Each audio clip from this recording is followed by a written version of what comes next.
Alright guys, welcome to the 500 subscriber special. I'd like to say thank you for 500 subscribers. I say it all the time, but obviously we couldn't have done it without you guys. So here's what you guys have been asking for, the interview with the band teacher. I mean, you can call him Brugemeyer, but we all just call him Mr. B around here. Say hi, Mr. B. Hello, everybody. So we're going to be doing a quick interview with him, and we'll see how it goes. So, Mr. B, what were some of your first or most memorable experiences with music? Growing up as a kid would really be, my dad was a band director, my mom was a piano teacher, and so growing up as a kid had a lot of opportunity to have music around. So watching band concerts at Sacagawea Middle School, because that's where my dad was band director, and I just remember, I remember Sleigh Ride very vividly, and Santa Claus passing out candy canes. I remember them playing Stars and Stripes Forever once.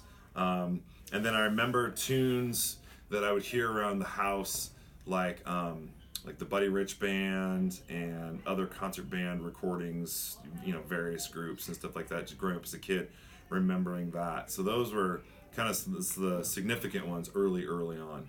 Nice. So for the viewers who do not attend this high school, Stars and Stripes and Sleigh Ride are two of the tunes we actually play yearly. Mm-hmm. So I guess that's where they came from. Absolutely.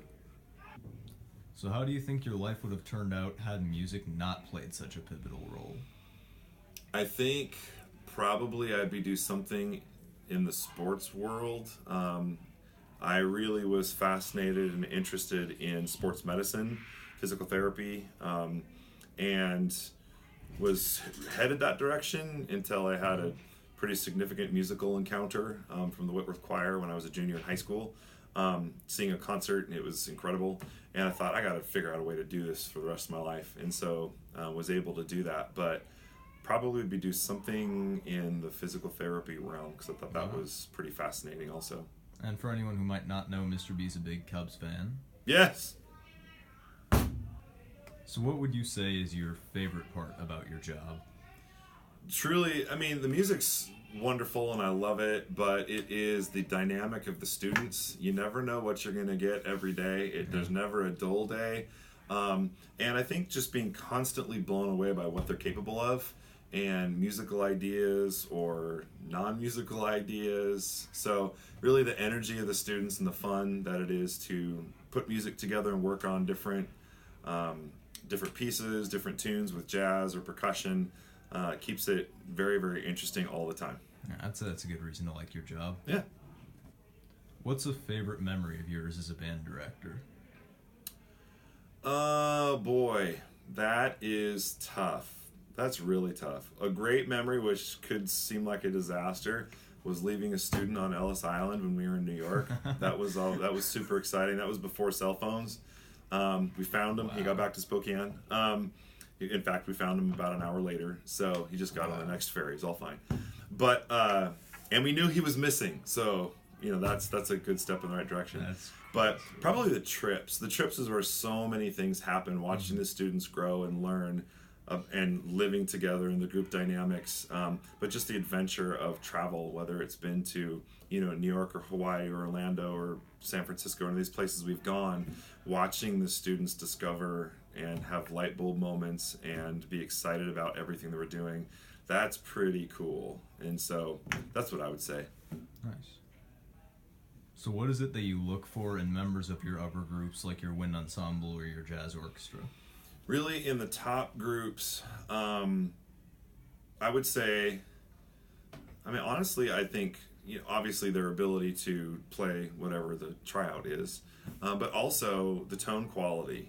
It makes a huge difference. I know that if someone plays with great tone, that's going to have a really big impact on musical phrasing and musical lines that they play within a piece of literature. All right.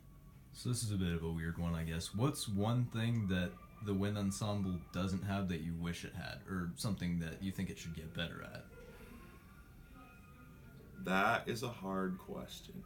I would say if I could do anything to the wind ensemble right now, or any of the bands for that matter, is give every student an opportunity to take private lessons.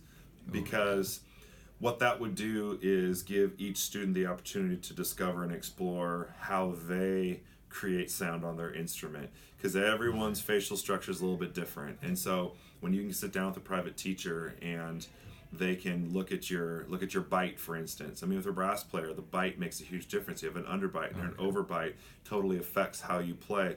If you've got a private teacher, you can explore all of that.